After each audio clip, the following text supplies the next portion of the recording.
Lake Minnetonka everywhere. Welcome. Thank you all for being here. Happy middle of September. Can you believe it? Hard to believe.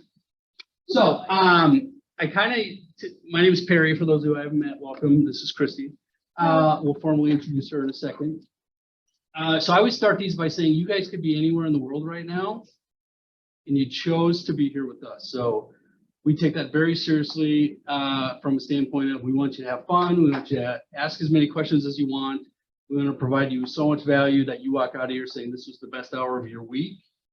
And with that, we want you to be able to walk out of here with at least 1 to 2 action items that you can implement in the next few days to positively impact your business. Sound good? Yes. So I was trying to think how long we've known each other. I have been with Keller Williams since July 6th of 06. I feel like it was sometime in my 3 years of being a team leader in Fargo, I came down to teach, and I feel like you were around back then. Correct. Yeah, I started November of 05. Yeah. You guys were in this big kind of weird building by the lake. Yeah. And David, bless him, David Sewell was the OP at the time. I know his funeral's coming up on the 29th, or his little celebration. That'll be cool. Yeah. And I came down to teach. So I feel like we've known each other literally, how many years ago is that? 15, 16 years. Yeah. So Christy has been an amazing leader in her market center, Lake Minnetonka, in our region. She coaches realtors all over the country. She's got a beautiful family, and just a pleasure to be around. So thank you for saying yes to this. Absolutely. Thanks for asking. We are recording, so if you got to leave early and whatnot, you can catch the recording later. And this will go on YouTube and live forever. So that'll be fun. Careful what you say, right? Yeah. So welcome to all you guys that are online. Oh, I can see everyone. Hi, Lake Hey. Minnetonka. Welcome. There's Heather and Kami. Maybe. Yeah. Right. So tell us about you. Everything we should know. Oh, good. Well, I like your intro question, and it made me like it. So one of the things about me, I think, is that I've learned through my growth process is that I listen to the question, right? I actually hear them. And so you said you could be anywhere in the world, and I was like, ooh, I could be. And where would I go? Right? Like that's what I was thinking. I was like, Now I have another list of things to think about at 3 in the morning. Where am I going to go? Anywhere in the world, where can I go? I don't spend a lot of time thinking about that. So I've been in the business 22 years. I have a great family. So I started single. I did date while being a realtor. I got married, had kids, and grew my business throughout. So I don't think I ever had a year that I didn't do more, I guess, unless you count the last couple of years than the year before. And the last couple of years were from a restructure. And so these things make me nervous. What else do you need to know? I've been a business coach or a MAPS coach, not currently with MAPS anymore, but I still coach.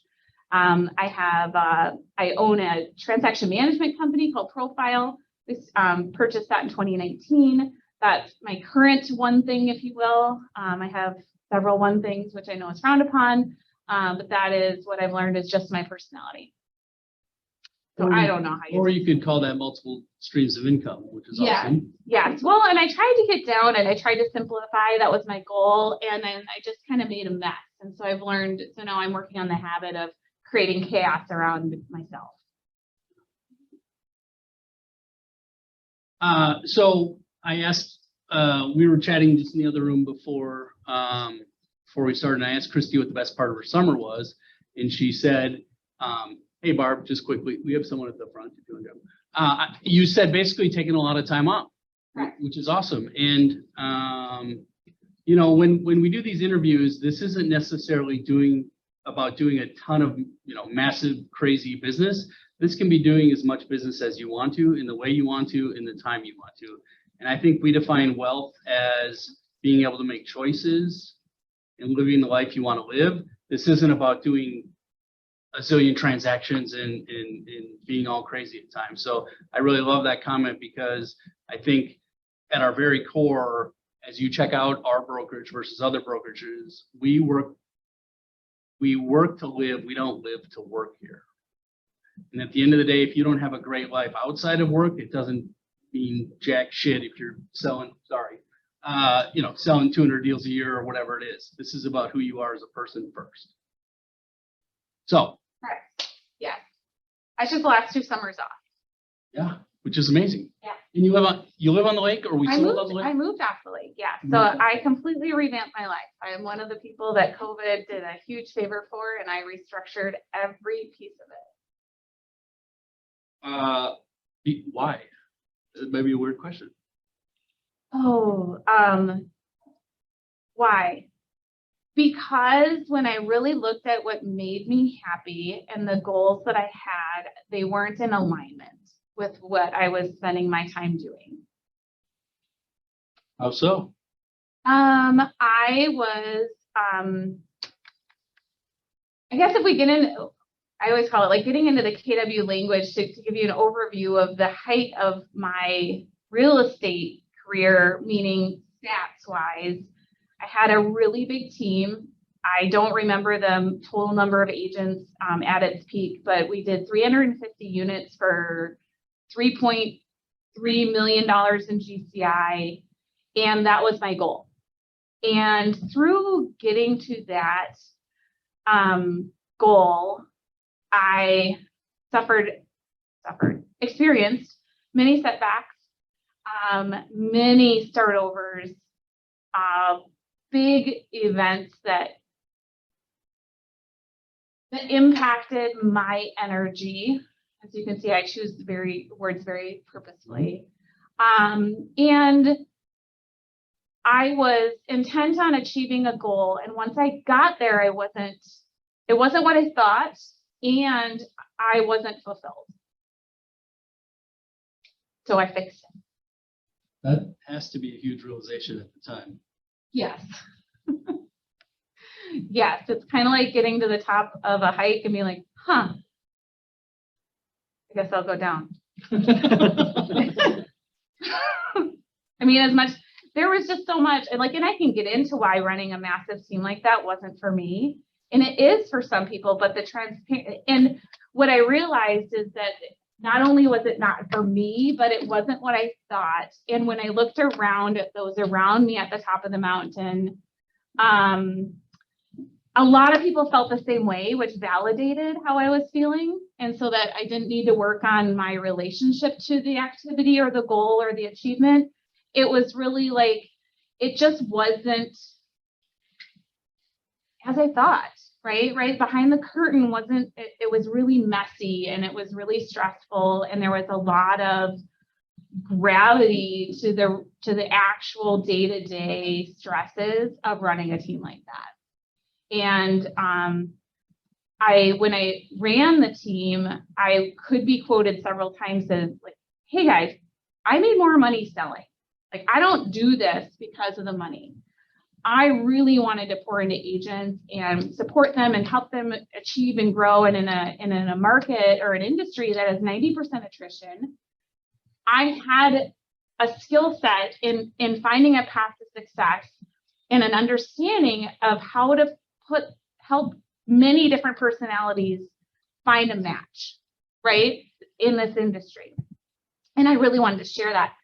And that was easier said than done. And there was just all these things that got into it that it wasn't about the money, right? I think if you look at Simon Sinek's, it's because of the why, right? It was because I enjoyed what I was doing. As long as I made enough money to feed my family and save money for retirement, I was kind of okay with that. And I understand why some people go to work for other people and leave great jobs. And there's just a lot of factors that go into it. And for me, that was it. And so when we were at our peak, I made $360,000. GCI 3.2. 3.2 million. Yeah. So 10% profit. With a lot of headache. A lot of headache. And being this stroking checks at a tune of $100,000 and $120,000 a month to run it. Right? You're at 30% expenses. You're at 50-50 splits. By the way, that's 80% of the cut. In case you want to figure that out, right? And so then you go plus or minus a few good or bad choices on spending, plus or minus, an agent leaving and not hitting a goal that we thought, so hit 420, right? And all of a sudden, that's where you get to 10, 12%. And the curtain behind it, when you're in Gary's group, is often that's the case. And I didn't want that. And it was too stressful. And I lived on the lake and COVID hit. And right, I had a couple bad hires and it was just, and then I didn't like my job. And I was the hero when people joined the team. And I was like the world's worst human too many times to them. And I cared more about their business than they did. And somehow it got lost in translation of their expectation of value or cuts or splits or all the things that go into it, that it just, I told Carrie, I'm like, I had like post-traumatic stress disorder, like over some of it. Like I really took it personally and I just had to go, I've been doing this for 16 years and it's not for me. And so if we get into it, and I'll just kind of keep talking because Carrie could ask me a question, I'll answer it. So here's the question, which is the next question he should ask is, right? Just self-coach, all self-coach Drive the conversation. Keep talking. Yeah. Right. Is, you know, with what you know now, what would you have done differently? Right. And what I wish I had learned sooner, and I don't know that you can learn this well, you could learn it faster, but I think there's a process you have to go through, right? To get to this is what is like the big goal, like further out goal, like what is internally important to you? And I think some people call it like their why. I never really got that. I don't really have a big why. I really liked building things. I really liked accomplishing things, and I liked goals and I liked achieving them. And I really didn't give a whole lot of long-term planning to what I wanted my life to look like, right? Like, what do I want my net worth to be? How do you even create alternate streams of income? And I think I understood that those principles were out there, but I didn't really know how to apply them to my life. And so when I looked at restructuring, I had like 5 different plates I spun. Part of it, I looked at, you know, how much money I made through spinning each plate against how much I enjoyed spinning the plate, right? And so I got rid of all the plates that weren't serving me and all the plates that weren't dollar producing activities, which is unfortunately where coaching went. And I'm just going to simplify my life, right? I had made enough good real estate decisions. I made some fantastic real estate decisions, and I'm always very purposeful when it comes to investing and how I choose to spend my money. I'm gonna circumvent that for a second because my husband would ask me at the end of each year, and I've been the primary breadwinner, you guys, my entire life, right? So there's another different stress that goes into that. But he'd be like, where'd all the money go? And I made him promise to never ask me that question again after about the 8th time. So I was like, if you want to know, get involved. But I shop at Target, right? Like, I don't get my nails done. I painted my own toenails like 2 months ago. I get my hair cut twice a year. It's currently long because I cut it twice since COVID, right? Like, I'm not about spending money I don't need to spend. Where did all the money go?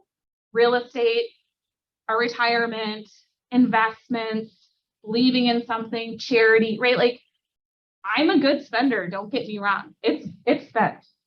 However, it's with purpose. And I don't think that I didn't have the end in mind. So getting back to, because I had generally good habits that felt business minded, if you will, just with good intention, knowing that that's what you should do, it allowed me the ability to completely restructure my life. And I was able to look at all the pieces on the chessboard and just rearrange them. And so that's what I did. So I sold my house. I bought a house for cash with the profit from that house. I took a couple of my rental properties, 1031, and exchanged them into something else. And then I took the leftover money from selling my house that I didn't spend on the new house, and I bought 2 other investment properties. And my goal was to create $200,000 of passive income so I didn't have to work, because that was what our family needed to survive. So it took me 12 months to restructure everything and do that. And I don't have a house payment. and I have $250,000 of passive income coming in, and I coach and I sell houses for fun, and I take summers off. Awesome. I think so. So he called me. He's like, "Will you be on a mastermind panel or your top agent, single agent, something?" I'm like, "No way. Couldn't possibly be." Not what I said? Like, you're kidding. I think you said there are probably others you could ask. So here's the beauty of this 19 minutes in. She's given every one of us permission, whether you're watching this today, you're online, you're watching this 2 years ago, 2 years from now on YouTube, you don't have to build a big team. You can live the life you want. You can do what you want and have a lot. I bet your shoulders are a lot lighter and your happiness is totally different. Everybody who knows me is like, "You seem calmer." A lot calmer. I mean, aside from today, you guys won't see it because I'm nervous, so I'll get up. And you shouldn't be. And it's good. Yeah. So I do want to give it, and granted, you can't really get to hear what, like, you don't, not everybody has the ability to just pivot like that. And that's not lost on me. But I think had I started with the end in mind and been a little clearer, it wouldn't have been so stressful for me to allow myself to do that. Right. And to, I've never been one that worries about what people think. I mean, and that's a benefit to me, especially in sales. So I didn't really care that what people thought about me going from 350 units to 42 or whatever it was. Right. But I will tell you, here's another fun story, or a layer of this is when I shut the team down, I use those words and that makes me feel better. Half of it was collapsing around me. So don't, like, anybody who was on my team is like, "She didn't shut it down." Totally true, right? Like, it was falling apart. COVID knocked it. It was struggling. COVID knocked it over the head. I went, "I'm done." Okay. Instead of rebuilding for the third time. But I hadn't had my primary role of sales in 8 years. And I gave every one of my leads in my database to team members. So I didn't have a database and I hadn't called anyone actively in over 8 years. And that was in June of 2020. And we could pull stats so that I'm kind of a loose stats person. I track, but it's not accurate.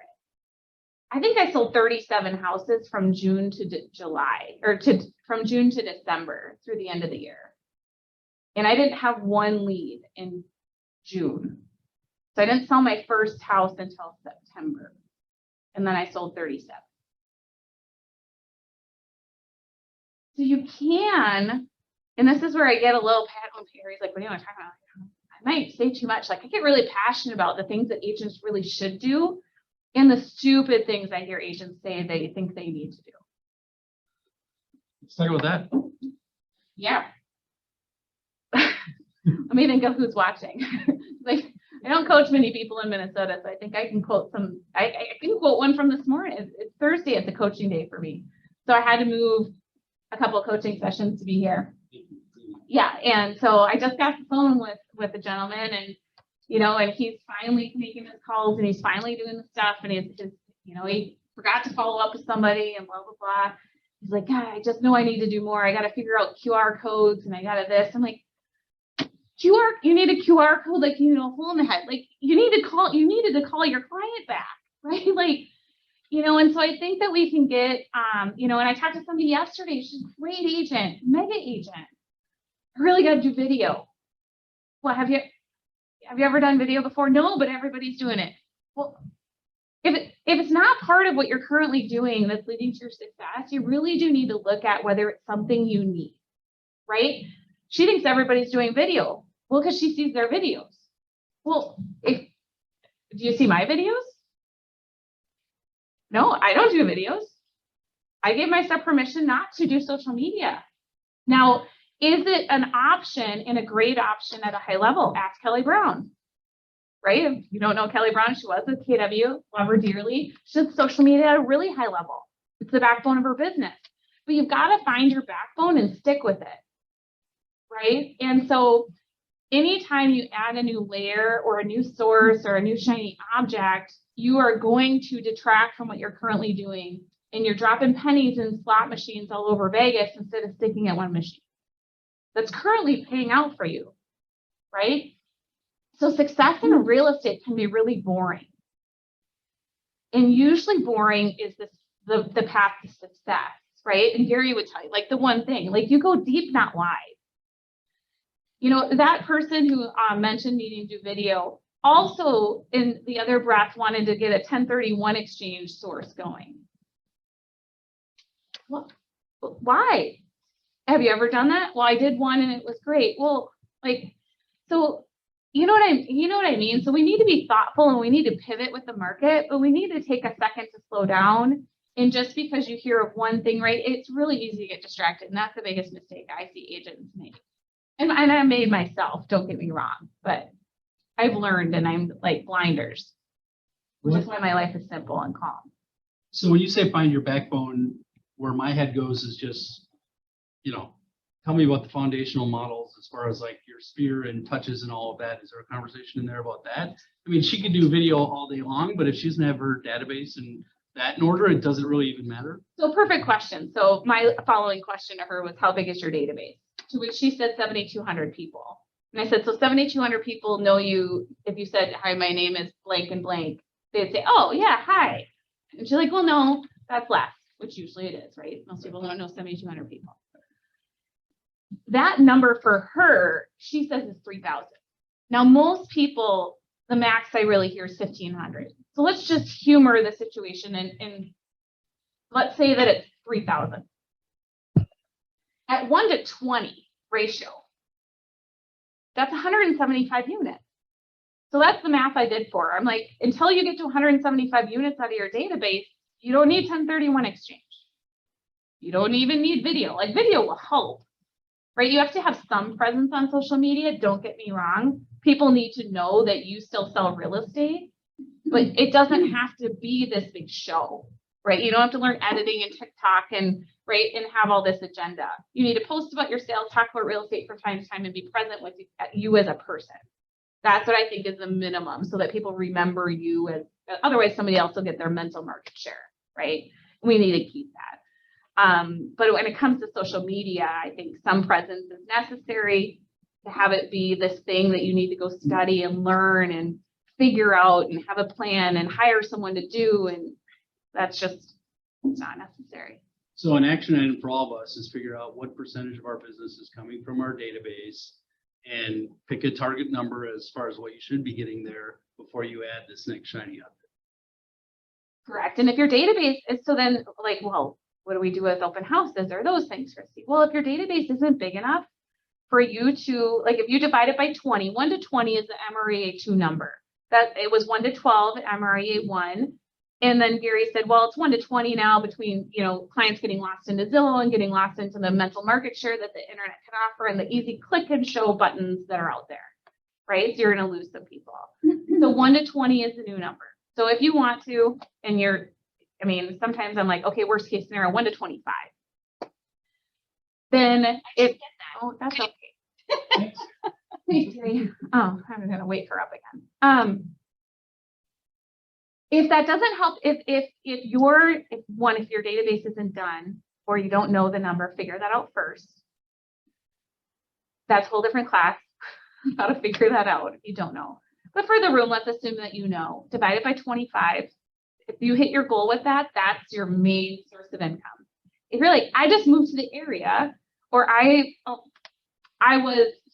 had somebody once tell me that they were like a horrible person growing up. And they don't really feel comfortable calling anyone, nor would anyone trust them. Okay, that's a new answer, but we just eliminated, even though you're from town, you don't have a database. Okay, so there's then the plan to go grow your database that needs to be in place. And if it doesn't meet your needs, then that's where you add the other sources. You get a really good open house plan if the market supports it. Christy, well, there wasn't open houses for the last year and a half because everything sold too fast. Well, there was ways to work around that and be creative with to get open houses done and to get business from it. And yet that's where then for sale by owners and expireds come in, or all the other door knocking or networking pieces. And I even do a lead gen class and all the free ways to get leads, right? and to increase your sphere. I'm frugal, right? Shop at Target. I have been wearing this dress. I bet you, I'm going to say it's at least 15 years old, right? I have no idea how old these shoes are, but pretty close. And I bet they were $29.99, right? Like I like to pull the most value out of whatever I have. And there's no difference in that with my real estate. So I will also tell you my soapbox item for every realtor is, let's just say you're like, I need a 33 touch, right? You probably do, but I'm going to say that the 8 touches of the 33 touch will get you 80% of the return, right? Which are the 4 calls a year and 4 events. That's it. If you do nothing else, and that's actually my entire business model. I only do 3 events because I just don't want to do the 4th. And I call people 3 times a year. And that's it. That's all I do. And my database supports my goal. We did 20 million last 12 months. Yeah. And I only worked 9 of them, and I took a day off every week, Thursday, which I coach. So if you just do those things, you can have a wildly fabulous career. And that's what after 22 years of seeing it over and over and over again. And then how do people get beyond that? It's the people that can still maintain the database and then do the open house plan successfully, or do the 1 or 2 other things, those top 3 sources, and they run them really well, and they stay calm, and they take care of themselves internally. That's where the success lands. And by taking care of yourself internally, figuring out, because usually when you do that really well, and then you do the other 2 streams really well, you're probably cooking at about, I'm going to say 60 to 80 or 90 units. Then you go, I'm going to start a team. I need an admin. I need this. And you start to distract yourself, and it gets messy and it gets busy. And then you're really good at selling real estate. So that's all you do all the time. And now your family's a mess because your spouse is unhappy. And then, right, so you need to figure out a day off. And I figured the day off part out really early in my life. And that was my godsend, the structure.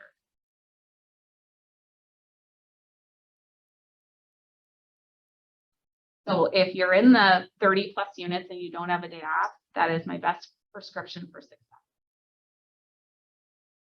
What does, if any, leverage look like around you? Is it just you? I mean, Casey was licensed? No. Do you have an admin? Is it like, what does that look like? My husband is licensed. He's technically on the team. We do not work together.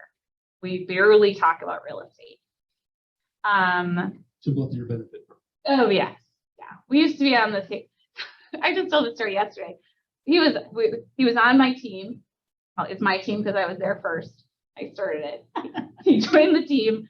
And I wanted him to work some of my buyers. He was complaining about how much I was there. We had little kids. He really didn't want all the extra evening hours, right? And because they're hard and that's a big job. And I really wanted to be home, but I had to show houses, right? And so I'm like, you get your license. We did high five parenting forever, right? We had part-time daycare. That's how we ran our lives. And so he came up to me one day, Joe, my former business partner, was out of town, and he quit his job. He walked up, he said, I quit. I said, did you tell your wife to quit your job before you left work for work today that you're going to quit? Right? Like, yeah, we don't work well together when it comes to work, but we work well otherwise. So yeah, so right now it's Casey technically is licensed, so he's on my team, and it's me and him. And then I use Profile Transaction Management, which is my company, to run my business. So, and that's where I pivoted. So my employees from the Exceptional Home team went and got repurposed into Profile, and Profile is a lot of the system that ran the 350 units. It's all my systems and models and all the things that work well and all the things I believe that I am the only agent-owned TC company. I've not met another one. Usually they're admin-owned TC companies. And I'm super passionate about how we service agents and what agents need. And so that's how I get excited about doing that, is because I've always been really passionate about agents staying in their lane and agents not doing these other things. And the fastest way to become successful and productive is to get rid of the things that distract from your one thing. Let someone else handle them, because you can either go spend time with your family. Like, I don't care what you do with the extra time, but doing a checklist for what a successful agent's brain is, like most comfortable doing, is the least productive use of time. Right? Some people are like, how do you own a TC company and you're basically competing with your agents? I'm not. I don't know how to do any of those things. I don't know how. I've logged into Command 3 times. I have never done a commissions tab. I've never done a green sheet. I don't even know if those are still around, but I legitimately don't know how to get paid. Me neither. Right? And so someone's like, well, you're going to have access to my database. Well, one, if you actually believe that I have the ability to call through your database and pull business, you don't even know me. The entire world has access to your database, right? It's about relationships, you guys. And so that's why I like having Profile. So Profile is my other leverage. It now does all the things that I still need it to do because I don't have full-time help. Right. So they'll do event coordination for me. They'll do some social media posts here and there, what I think is the minimum, just the ones transactionally related. They will get reviews for me. They ask for referrals occasionally to get my clients used to hearing it. Right. So they just do all of that. And they write offers. Right. And then I use some of the great agents at Lake Minnetonka in the PC program to help show houses when I don't want to work. And you can literally build a really great life just doing that. Yeah, the most productive, the most what's the word? The best ROI in your real estate business is the way it looks like the team is lead agent. I'm going to say pay per service help of any kind. So just not salaried, because then you have to train it, lead it, motivate, interview it, figure out how to interview it, get payroll, right? It's just, right? So pay per service anything. And then lead agent and two people available to show houses for you. How do you compensate those folks? I pay them by the hour or by the door. Showing agents by the hour or door? Yeah. How do you decide? Usually whatever they want. And we just talk about it maybe each time, or we get into a rhythm. Usually it's by the door. So, but occasionally if it's a long day. And if it's kind of in the area, whatnot, and we're not driving to like Vadnais Heights or something, what's that per door? Yeah, I don't show houses in Vadnais Heights. So I don't do that anymore. I stay pretty local. $50 for the first door, $25 for additional doors. And walk me through the conversation with your clients. You're like, hey, I'm your showing agent today. What do you say to them? Yeah, so I usually know when they ask me to see the house that I don't want to do it or can't do it, or just sometimes I really just don't feel like it. I'll tell you it's okay to do that too. And is this in the initial buyer's consultation? Oh, no, this is, I just tell them from, I present myself as, I'm your buyer specialist, or I'm your agent. And from time to time, if I'm busy, I'm going to have the availability to have someone else show you the house. So even if, are you too busy, right? Or something like that. No, yeah. Right. It's a hot market, and in this market, you have people available. So if I'm not, I'll have one of my associates help you. And sometimes they just tell me it's someone from my office. They don't care. Yeah. To provide the best service for you. Yeah. Yeah. And then they'll say, can you do it Saturday at 2? I already am at an appointment. That appointment is a hockey game. And, let me check. I think Chris can. I'll text Chris. Chris is great. Chris says, yes, great. Chris will meet you. And then as soon as I set an alarm on my phone to check in with Chris in case he does it, check in with the client. And then I pick it right back up.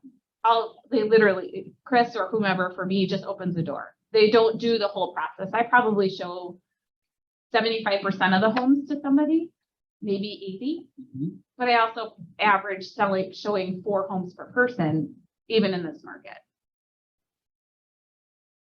What you're also giving everyone permission here is to literally not have a buyer's agent. Correct. And make more money. Yeah, because I had buyer's agents a long time, don't get me wrong. And if you were one of my buyer's agents, God bless you. And it was fun, but it's just a different benefit. You guys, I still am in a weird habit of, I'll give you permission to shower whenever you want to still, right? Like COVID, I'm still in a weird habit of, like, if I don't have appointments, I'm not in the office every day by 8:15. My buyer's agents aren't like, hey, what's the plan today? I don't have to teach them anything. I don't have to hold them accountable, help them do their business planning, right? Or any of that. I just have the assistants to give me my time back. And that's all I need. And I sold 42 houses or whatever it is in the last rolling 12 months. I told Kelly, I'm like, I'm kind of bored. I'm working like 15 hours a week. It's a part-time job. But I leverage it all. I think I made, you could check my GCI. 550? Working 15 hours a week. As I made more money selling, I still do. And I love it, right? I do really enjoy helping people sell real estate or, transition and, have these conversations and tell them how to, give them permission to, I think it's Steve Ramsey, right? Live like no one else and live like no one else. Something like that, where he said that. Yeah, and your house is paid off. Yeah. Live like no one else. No one else would leave the lake. Everyone's like, oh, I'm so sorry that happened. I find that funny and sometimes frustrating for the judgment that's in that statement. Like, as if something happened to me where I couldn't stay. But like, and I used to wonder, like, why would anyone ever leave the lake? It was my dream home. I built my dream home. It was fantastic. It was wonderful. But it also came with living on the lake for me was, I'm a doer, right? As soon as I got home, I was like, I got to get down to the lake and make the most out of it. And I got to pack a cooler and I got to get on the boat. And I was racing back from appointments and I would get there and be like, oh, there's a sunset. I would literally run down to the dock to sit there for 4 minutes to run back up to place a phone call. I was a crazy person, obsessed with the lake. And as soon as, like, I live on 2 acres, there's deer. I have bird feeders. I have a garden. I mean, I don't actually like the garden. I might skip that. I don't even have the patience. Like, I actually set up sprinklers on it, and then my husband picks the stuff out of it. So I'll plant it for a weekend, and then that's fun enough. But I'm kind of out. But it's calm. The space around me is calm. I sit on my screen porch. I'm calm, and that's exactly what my soul needed.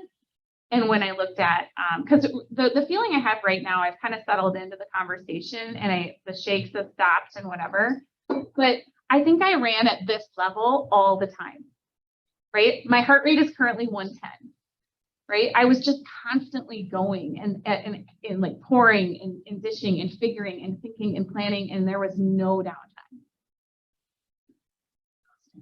Yeah, well, and it was, I told my husband, I'm like, it was like 10 years in a pressure cooker. And I did that to myself.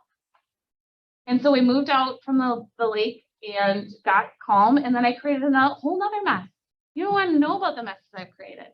I'm in the process of undoing those. And now all we learned is it wasn't the lake house that was the problem. It was me and some of my habits of creating chaos. And liking to do that, right? And finding joy and fixing the problem and solving the problem and adding value and creating wealth. My habit, I have an addiction to creating wealth. That's what we've learned. So how has this, can I call it a simpler life? Is that the Sure, right word? yeah, we're on that path. Yeah. How simpler life? Sorry, Yeah. I'm mumbling. How is this, and this is going to sound like a leading question I'm asking anyway. How has this positively impacted your relationship with your kids and your spouse? Well, I will compliment MAPS coaching and giving them permission to take the summer off and giving me the permission to shut down the team. Because had it not been for my MAPS coach suggesting it as a viable option, I don't know that I would have had the guts to do it. And he asked me how old my kids were. And I built this, as I said at the beginning, while building my family. And my goal was always to be more present when they were in their teenage years and around more and more like real people. Because I don't really remember my parents before age 5. So I was kind of really flexible with that time and how I spent it in order to build a life that I wanted for my family. And because I was at the point I was at, of like feeling like a failure, right? It didn't work. I didn't like it. I got where I wanted. I failed. I know better, but that's what it can still feel like that, right? If we give it a word, I also give it other words, but for this moment, when you failed and then your kids are at the ages you wanted to have succeeded by, that was tough to figure out how I find a success or a way to frame it in a successful situation. And so we went, what do I need to do in order to take the summers off and be present? Because my 15-year-old was 15 at the time. And that was her last summer. He said that she would be around, and he's right. And I hadn't thought about it. And I don't think I would have realized until it was too late. And so I took that summer off. It was amazing. Nobody was really used to me being around, right? She could have kind of cared less other than I was available to drive her places, but it made me feel good. And I was available, and I did take her to the lake and sit and wait for her for 2 hours while she went boating with friends, and and I took a nap on a deck. I still remember the day. Like, I drove her to my mom's house, she went boating, and I sat and I slept on the deck. I mean, that was a fantastic afternoon. I have not had an afternoon like that in maybe my entire career, given myself that permission. And so that's changed my relationship with my kids. They're really not used to me going to work now. And so even when I do have to work in the evening right now, they're just totally bent out of shape. And so I'm reconditioning them. Like, hey, remember, I do work for a living, and it's time to go back to work. Yeah, that's great. I mean, I'm not the world's best mom. I don't really like playing, right? Like, I never really enjoyed Barbies or, but we find things that I do enjoy too. And tonight I'm going with my daughter to paint pottery. My 10-year-old, that's been on our bucket list, and we had to reschedule because of COVID. I had COVID in August. And so, like, that's on my list of things to do tonight. And I told the client I couldn't show them houses. We're going tomorrow. So yeah, it's wonderful. So I think this is the first, we've been doing these interviews, almost 2 years? We're 45 minutes in and no one's asked a question yet. I think that's a record. Do we have any questions online? All right, let's field a couple of questions, and I know you have them. Yes, sir. Yeah. On the 8 touches you talked about, have you found like 4 events that are more popular to host than others? Such a lovely question. Another thing I'm super passionate about. So I suggest giving yourself a $2,000 budget for all your events for the entire year. So target no more than $500 per event. And because realtors are realtors, I'm going to say, for the love of God, keep it simple. It doesn't have to be over the top. And I'm a big promoter of creating an event that's scalable. So if you have 100 people show up, it's wonderful. And if you have 10 show up, it's wonderful. Because we all know that there's going to be that time where there's that anxiety that, like, oh my gosh, what if no one comes? Right? Or shoot, my event's next week and I didn't even have time to call anyone. Like, those are real things that happen to realtors. And so, like, I was pleased to smile and sometimes see one of what I would call my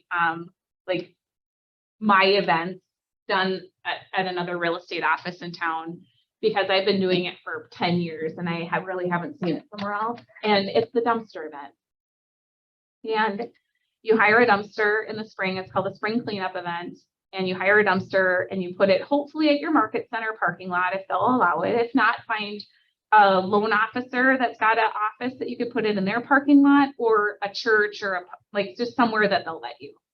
And you bring in a dumpster and you have it there for the weekend, Friday, Saturday, Sunday. And then you tell people you're going to be there Saturday from 8 till 2 or 10 till 2, maybe 10 till 2, I think is the time we use.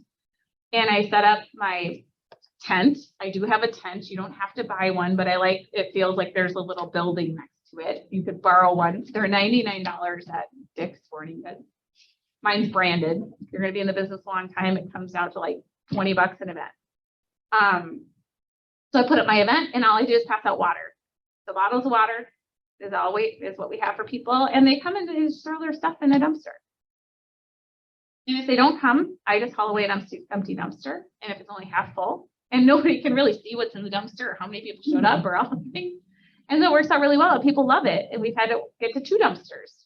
People just like, oh, we'll throw it away at Christy's dumpster in the spring, right? Like it just becomes a thing. So that's one.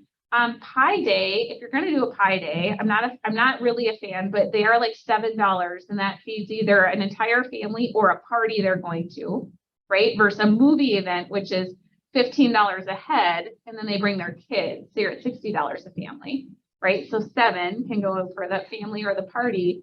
And I'm a big fan of pie day being 4th of July because there's 1 pie. Thanksgiving, there's 3 pies. Right? You got apple, pumpkin, and pecan, right? Not in our house. Well, and everybody has their passion, right? Not at our, yeah. And so it's very easy to just do an apple pie. And the thing I have with at Pie Day in November is that it's really close to the holidays, the other holidays that you might send. And so it kind of tends to double up. And so July is another great one where you can just toss a Pie Day and then a holiday event. And that can be, we do a Toys for Tots drive.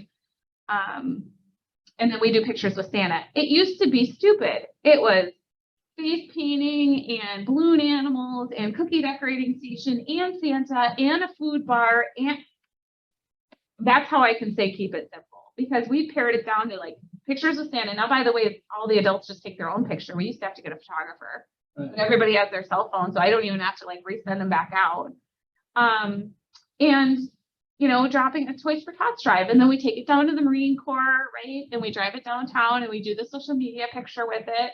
And you get some the other things with it. Another great one is a school supply drive, right? If nobody shows up or you forget to do it at a high level, no big deal. Gives back to the community. You've got Amazon links you can get from your school now. People can just Venmo you money and you can go shopping and fill the cart. Like, these can be really impactful things. You can call everyone in your database and tell them what you're doing. And that, by the way, the dumpster event's $500 to get a dumpster, and you have your title company and your mortgage person split it. So that's $0. School supply drive is $0. The $500 at the holiday event is for whatever little, if you're going to buy them like a little gift basket or a thank you or something like that, or an ornament or whatever you want to do. That's what that's for. Otherwise, you're going to get the space for free, and then you're going to ask your vendors. So I only spend $500 in my events, but I do give agents mentally a $2,000 budget because they can't seem to not want to spend money. Great question. Who else?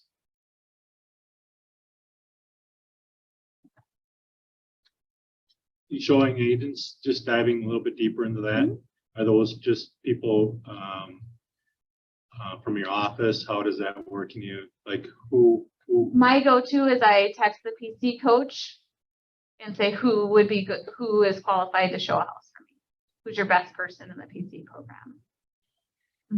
So, and then I have a couple. Then you get to know them, right? So I'm not in the office anymore. I did get rid of my office when my kids didn't go back to school in 2021, when they didn't go back full time.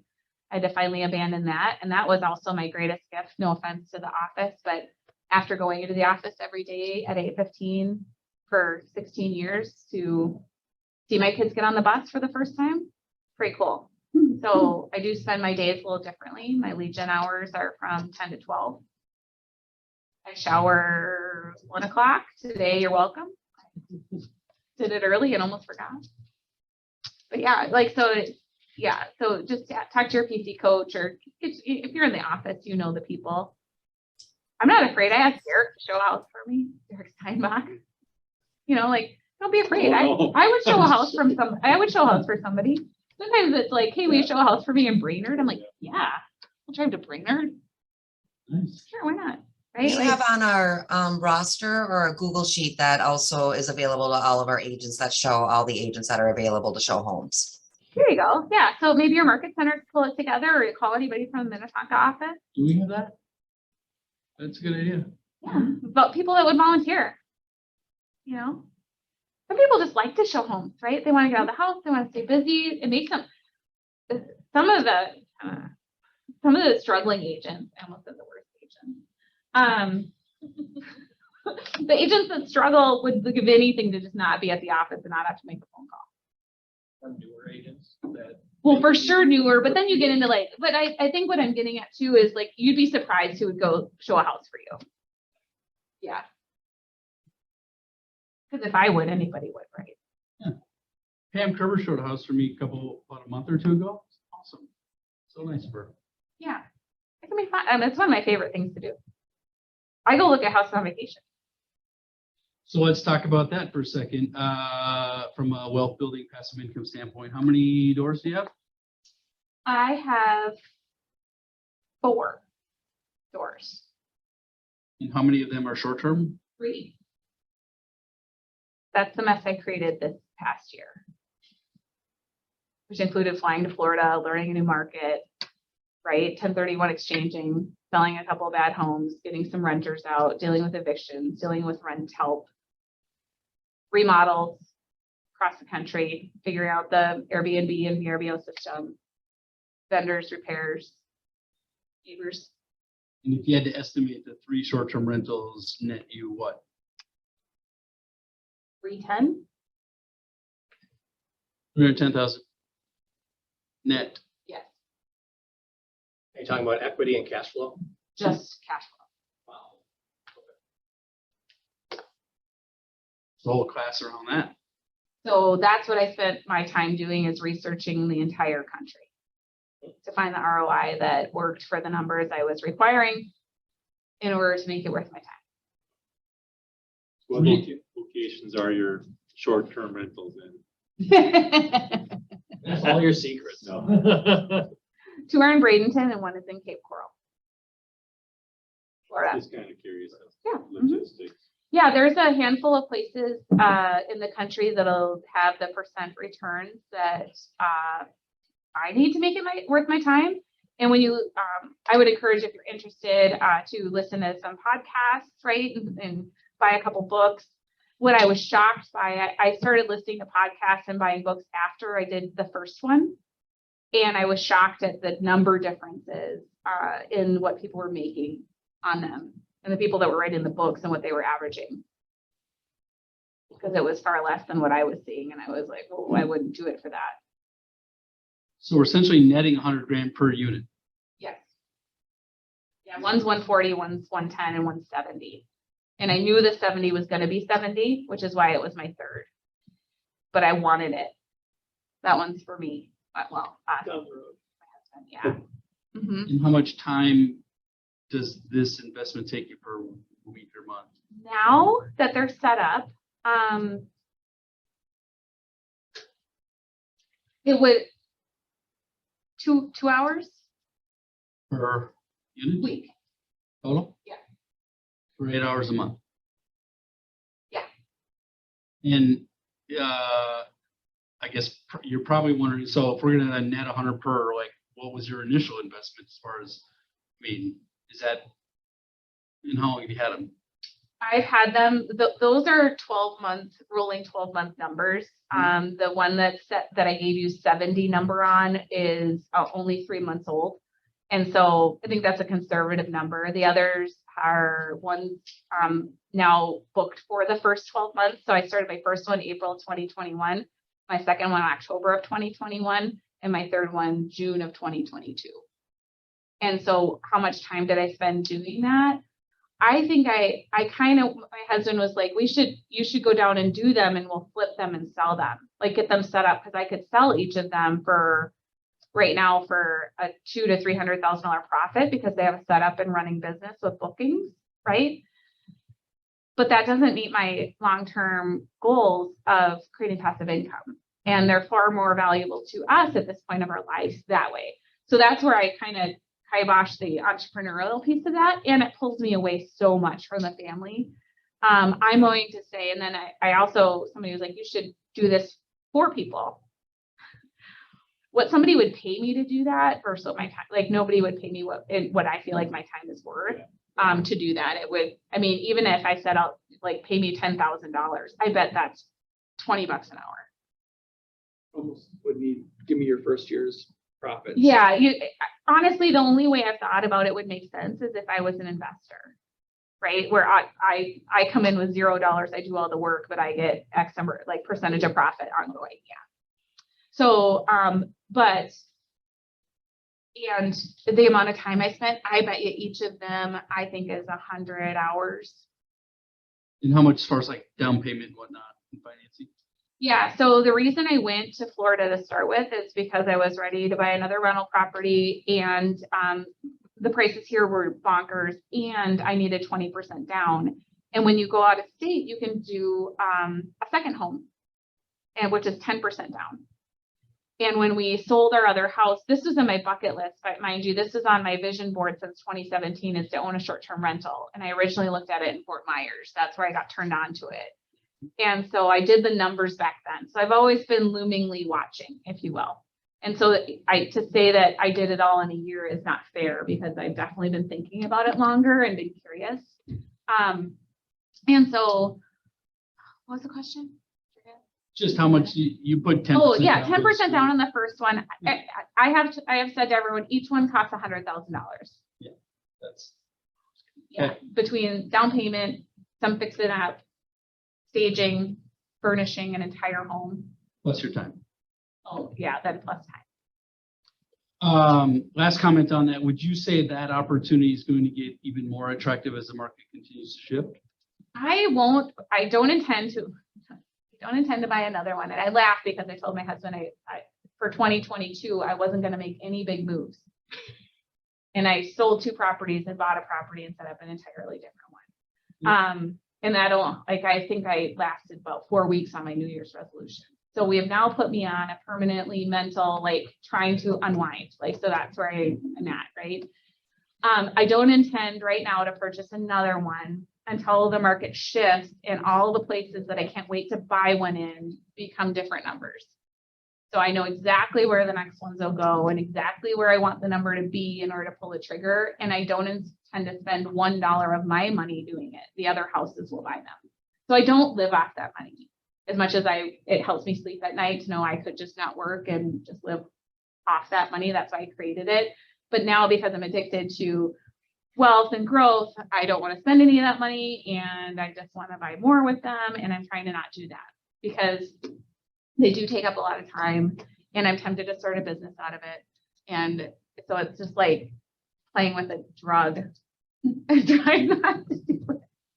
Nice. Yeah. So we started a couple minutes late. So last question, I realize we're 1 minute over here. Is there anything we haven't asked you that we should? Any kind of parting thoughts to our group as last advice? No, I think we actually hit the high points. I wasn't sure we get into short term or that piece of it, which I think a lot of people are curious about. I think that if to reiterate a point we went really quickly into is finding some space for yourself. If you're really busy and feeling burnt out, if you don't have a day off, that's the fastest prescription. And then I think Gary always says, like, plan your vacations first. I never understood that until I got way too burnt out.